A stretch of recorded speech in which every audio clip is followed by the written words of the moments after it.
Mortar fan.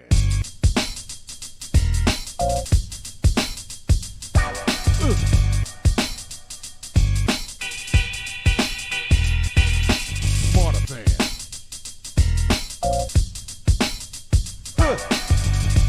Yeah. Mortar fan.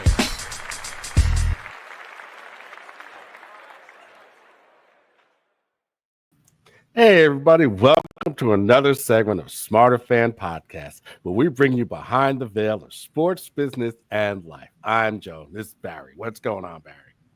There's so much going on, Joe, in the world of sports. Oh, my goodness gracious. Oh, my goodness gracious, Joe. There's so much to cover tonight. How you doing? Oh, I'm doing all right. Good. What's cooking? All right, so I'm going to talk about a gentleman by the name of Houston Harris, better known as Bobo Brazil. Not the Bobo. Now, he was born in Little Rock, Arkansas, and his father died when he was 7. So now he worked odd jobs, and as a young man, he briefly played in the Negro Leagues for the House of David. Okay, so now he was discovered by NFL player turned wrestler Joe Savaldi, and he trained and mentored him. Now, he was originally named Bobo Brazil, the South American giant, but a promoter misprinted his first name in an ad as Bobo, and the name stuck. Wow. So now he's credited with breaking down the color barrier in pro wrestling, and he was considered one of the first black pro wrestlers to be a marquee name in North America. So, but early in his career, many bookers feared that him beating white wrestlers would cause riots. So most of his integrated matches were in Canada. So now as his popularity grew, it prompted promoters to put aside their racial bias in order to make money. Get that money. Yeah, everybody loves green. Everybody loves green. Love that green. Now, his first match took place in 1948, and his style as an honest athlete made him popular with black and white fans. And he became a big draw. But despite his popularity, it's the same old story. He was still banned from going into restaurants and hotels. And he even couldn't wrestle in certain territories. Yeah. Now he wrestled such opponents as Killer Kowalski and Johnny Valentine and Haystacks Calhoun. And the haystack. Yeah, man. And his finishing move was the cocoa butt. Okay. Yeah, it was a headbutt, basically. Yeah. So now he would go on to mentor Rocky Johnson and James Harris, better known as Kamala. No relation. Oh, wow. So, and at one point, he was a tag team partner with Andre the Giant. Oh, wow. Now Brazil, he himself, he was 6'6". Really? Oh, yeah. So now he retired in 93, and he was the first black wrestler inducted into the WWF Hall of Fame. Oh, wow. And that was in 94, and he was inducted by his longtime rival, Ernie Ladd. Oh, really? Yeah, the big cat. So now he had a wife and 6 kids, some of which wrestled. They didn't make, big names or anything like that. And he ran a restaurant called Bobo's Grill in Benton Harbor, Michigan. Ah. Yeah, and that lasted for more than 20 years and became a local landmark. Oh, wow. So yeah, he did all right for himself. Nice. Now, unfortunately, he died on January 20th of 98 from a series of strokes. So he was 73. So he had quite an illustrious career. Yeah. So sounds like it. Oh, yeah. That's a legend. That's a legend. Bobo Brazil. That's a legend. Boy, you be pulling it out of the archives, boy. You be pulling it out. Wow. Bobo. Yeah, man. So what's going on with Shador? I know he got hurt. Yeah, I heard. There's so much drama around Shador. It's not even funny. And I got a comment tonight. People have been asking me, and I said, listen, if Cleveland fumbles the ball with Shador, it just speaks to my theory of the bottom 15 are always the bottom 15. You've got 35 quarterbacks since the new owner has drafted. None of them have worked out. Your best two quarterbacks ever in Cleveland was who? Sipe and Kosar. That's it. So if you drop the ball on this, I ain't nothing I can tell you. Then someone very artfully broke down how much money the owner has made on Shador and the jerseys. $233 million. So he's already recouped whatever Deshaun cost him. Yeah, right. And the kid hasn't thrown one pass, right? Yeah. So, I'm just, people are like, you're not upset? I said, no, I'm a Shador fan. I'm not a Cleveland fan. I would like to see Cleveland because of Jim Brown. I'm always a Jim Brown fan. But since they did Jim Brown dirty, you see what that franchise been, right? And he says, I said, I'm not going to argue with you. Just look at certain franchises. Them, the Bengals, the Chargers. They go to the dance. They go to the prom, but they never get a dance. And it's just the way it is. There's certain bad juju, or it's just bad. So if they blow this with Shador, I know there's one owner who's sitting on the sideline going, I dare them not to sign this kid. And the person said, well, who do you think it is? I said, the Jags. The Jags have gotten absolutely nothing, and I'm not going to put it all on them, but they've gotten nothing out of Trevor. Nope. They drafted him high. He's making a lot of money, and the return on investment has not been very good. So not so far. It's been 5 years, brother. It's been 5 years. Yeah. So can you imagine? It would be hysteria. He goes to the Jags back with Travis. It's a wrap. It's a wrap. I'm trying to tell you. It would be a zoo. You hear me? A zoo. Yeah. And he said, oh my goodness. I said, let me tell you. If he fumbles the ball, because he's like, oh, well, the owner threw him under the bus. I said, it's Cleveland. Cleveland has had, I'm going to be quiet. Cleveland has had more number one draft picks in the past 5 years than any franchise. Where they've gone? Nowhere. Yeah. Right? So, Shador is landing on his feet. Will continue to land on his feet. And I'm just waiting to see if they're going to fumble the ball. I'm just watching. I'm like, okay, let's see. Yeah. Let's see what y'all going to do. You'll fumble Jim Brown. Let's see if you fumble it again. Well, I'm going to piggyback on that. Okay. And I'm going to give congrats to Sterling Sharp, Antonio Gates, and Eric and Jared Allen for making the class of 2025 a Hall of Fame. Yes. Sterling got in there. Yeah. Sterling got in there. That's awesome. And he gave Shannon his gold jacket, as a tribute to Shannon giving him his first Super Bowl ring when he got inducted. Oh, wow. Yeah. Okay, that's what's up. So Sharp, he averaged 85 catches and 1,162 yards with 65 TDs in 7 seasons before that neck injury cut his career short, Yeah, Shannon Sterling was putting out work. He was giving people work.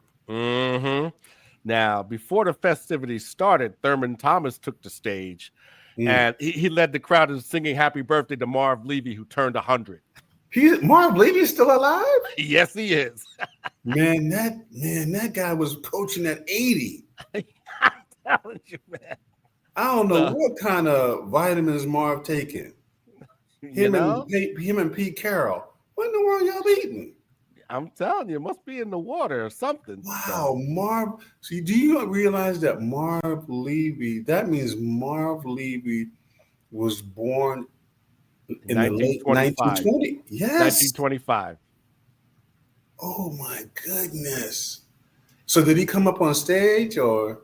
They didn't say. They just said Thurman Thomas led the crowd in singing him "Happy Birthday." That is great. 1925. Yeah, I think that's the year the Giants came into the league. Ooh, man. Marv Levy. Wow. So, now Antonio Gates, he closed out today, and he's one of the few players getting inducted that was an undrafted free agent. Antonio Gates, who played for the Chargers? Yes. Tight end? Mm-hmm. Yeah, because he was a basketball player. Right. He was discovered by the Chargers tight end coach Tim Brewster after he led Kent State to the Elite Eight. Yeah. So now he finished with 955 catches for 11,841 yards and 116 TDs in 16 seasons with the Chargers. Yeah, Antonio was doing work. Oh, yeah. He was a beast. Nobody could stop him.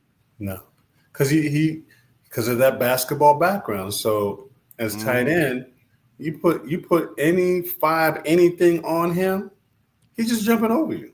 Exactly. Or he's just bullying you. Exactly. Get off of me. You know. What are you gonna do with me? I got you about 25 pounds at least. So stop me doing what? So now Micah Parsons, he requested a trade. Yeah, he got to. It's called negotiation. This is what you know what he does. Mm-hmm. You got to create buzz, drama. That's what he does. Yep. Unfortunately, but according to Parsons, this stems from a meeting that Jerry had with him, where Jerry wanted to talk about leadership, and then flipped the script and started talking to him about contract without his agent being present. That's Jerry. That's what Jerry does. Mm-hmm. That's Brian. I'll tell you that. Mm-hmm. That's what he does. He tries to get you to buy some old deal, soften you up, and try to get you to get it done because he feels you desperate. Yeah, he's gonna try you now. Jerry gonna try you. Yeah, well, this all could have been settled before Crosby and Garrett and Watt got paid. Oh, no. That's not Jerry's way. Yeah, we know he likes to drive up the price on his own players. Yeah. That's how he keeps the Cowboy name out there because they ain't winning nothing. So you got to do something. Yeah, unfortunately, that's the way it is. Yeah, but So now, Jimmy Horn. That's my guy. So what's going on with him? Jimmy Horn, all Webster down in the Ravens, all of those guys are, and they're not talking about it, but it's clear that these guys were not drafted high, but they're putting on a clinic. And a friend of mine says, well, what do you mean? I said, look at the tape. They're beating guys who are first team, all pros, because they came in because of Prime and bought into the system in Colorado. They're pro ready. Mm-hmm. Yeah. Their work ethic is right. Their mindset is right. They understand what they're to do. They're disciplined. There's no drama off the field. They're handling their business. Yep. And these guys got to realize, and this is what gets a lot of guys, well, I went 1, 2, 3, whatever. Oh, you're going to sign a big contract. But if you don't start producing, you'll be home with all that money. Yeah. Kenny Pickett is almost home. He went number one, and ain't nothing showed up but behind that one. Yeah. You know what I mean? And you've seen flashes and this, that, and the other. He's about to been out 4 teams already. So, yeah, these guys, Jimmy Horn, Will with Denver Broncos, these guys are pro ready. They're coming to work. So imagine this being in the locker room. You as a receiver drafted ahead of Horn, and he makes the team, and you don't. Yeah. Hey, it'd be like that sometimes. This is what these guys don't seem to realize. You got to produce production. And so I think that again, the prime effect, got to be pro ready. Got to be pro ready. Yeah. So yeah, man, that's why I love Jimmy Horn. I'm trying to get a jersey right now. Yeah, these guys are hitting the ground running. So, I said to the persons, I said to them, hey, so look at the return on investment. I got this kid in here, 6th round or whatever.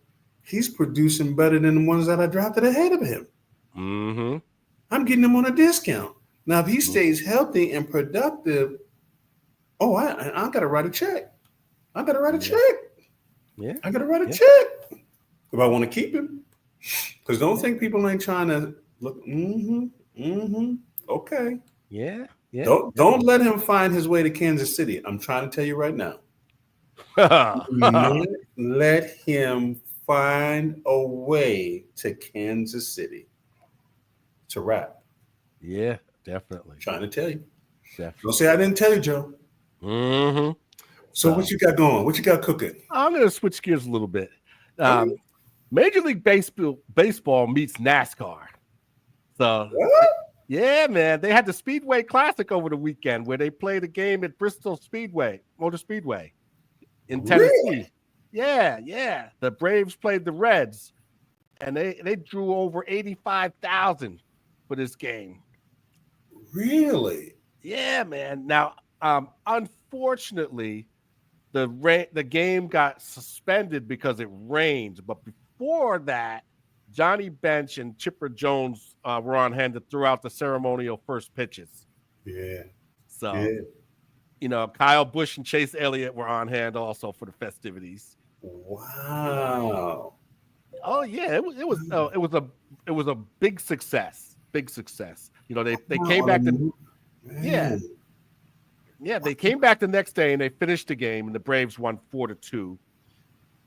And Eli White became the first player to hit 2 home runs on a NASCAR track. That's crazy. Yeah. Wow, to drop a field in the middle of a race. That's the way to get that money in there. I ain't mad at you. Yeah, and they put it right on the infield. And my son, he sent me a time-lapsed video of how they did it. It was just amazing. You got to send that to my email. I got to see that. Yeah, I have to see if I can get it from him. So that's crazy. Yeah. Technology. Definitely.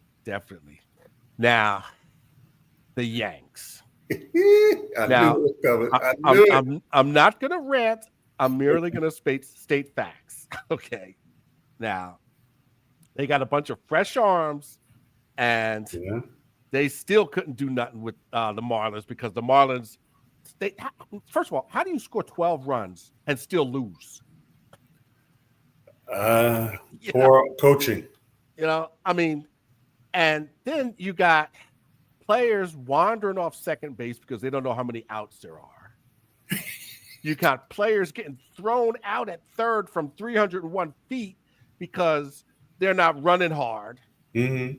And then you got Jazz, who gets doubled off of first base on an infield pop-up. Yep.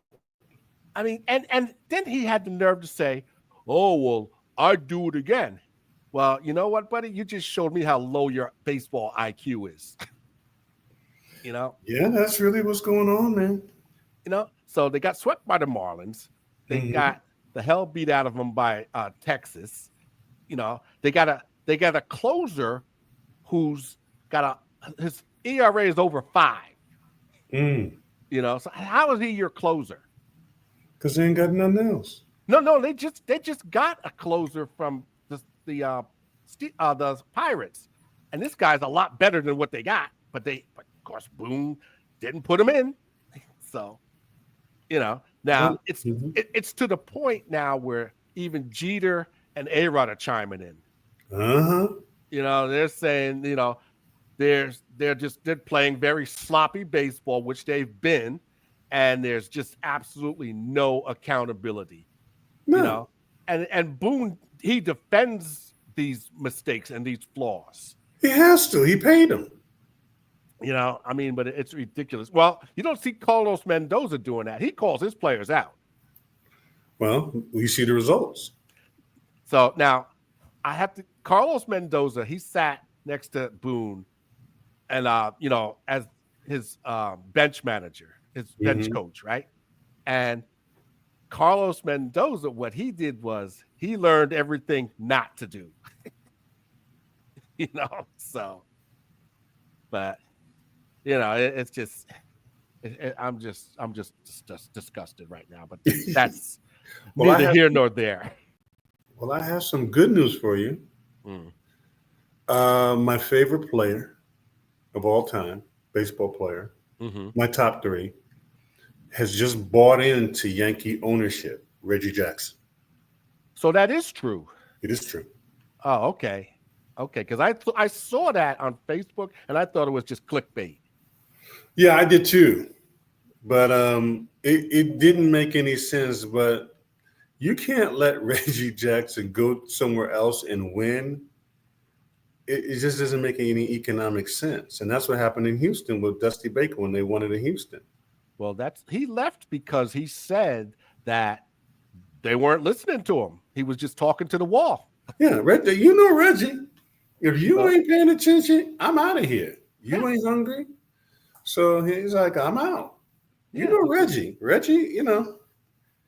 Because they have this stupid philosophy that, all we got to do is get in the playoffs and anything can happen. Well, they're not good enough. They might not even make the playoffs. But you can't win with that mentality. Nope, but that's their mentality. So and that's why they get what they get. So the NFL and the 4 that were killed.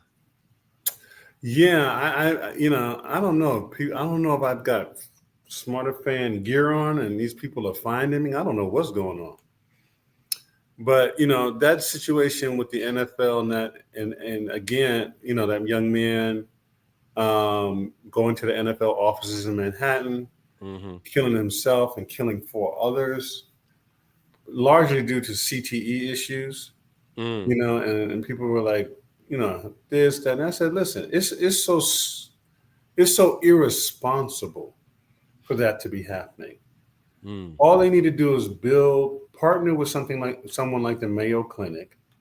It's a $9 billion a year business. They're making plenty of money. Create a campus and environment where these guys can get their health and all the things that they need. Yeah. You know what I'm saying? Yeah. Be around other players, and they can get their health, right. Yeah. You just can't have, the person was like, Barry, that could be so, so many players and blah, blah, blah. And I said, what did you say?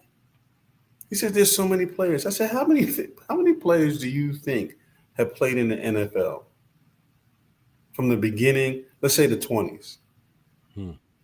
He said, it's got to be like, 30,000.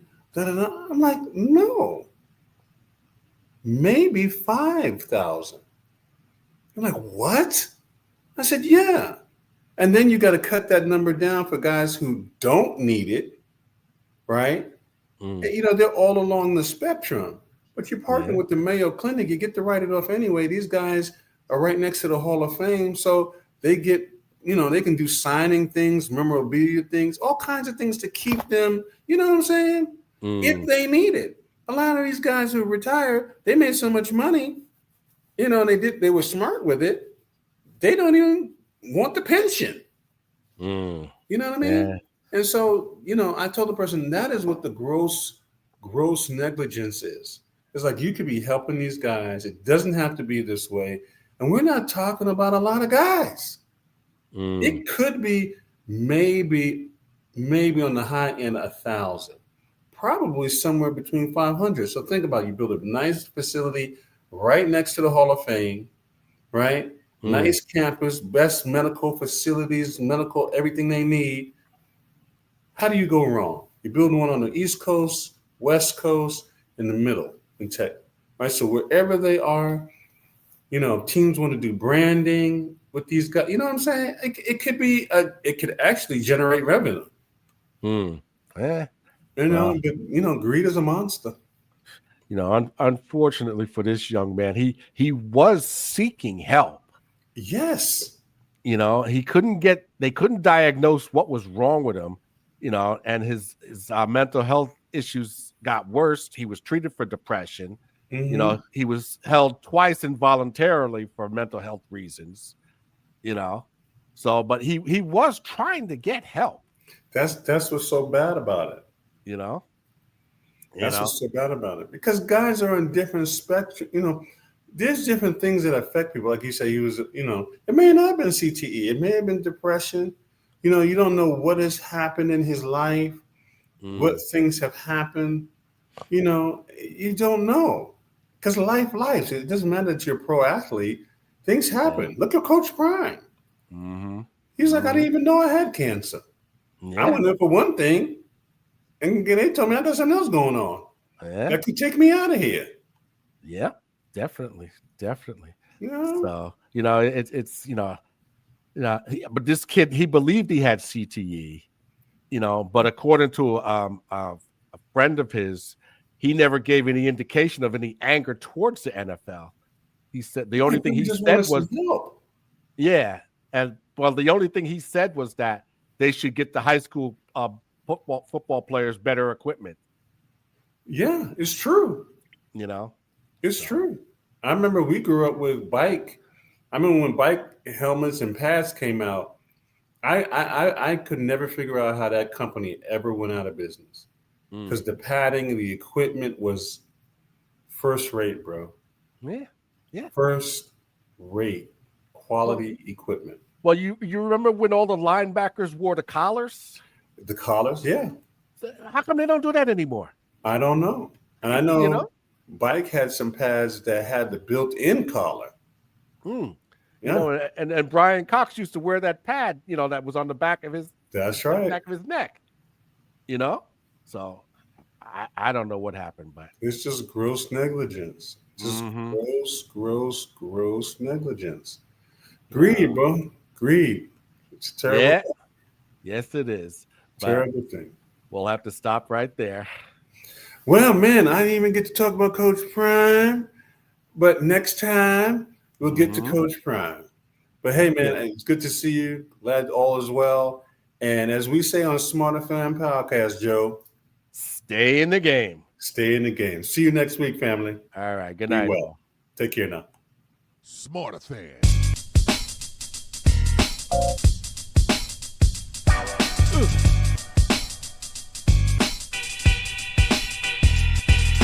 Smarter Fan.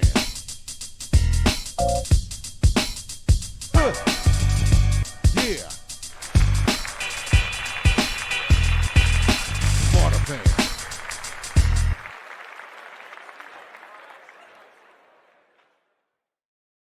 All right. Great one. All right. Here we go with Trivia Tuesday. You ready? All right. Yeah, we can do that. Oh, well, actually, no. Well, it's Wednesday now. Right. Yes. We'll hold off until that next week. Okay. All right. We'll hold off. You can't record it and then play it for next Tuesday? But we're going to record another show. That's true. That's true. Anyways. Yeah. No worries. Good stuff, man. Good stuff. Oh, yeah. I remember when I was a kid, I used to watch Bobo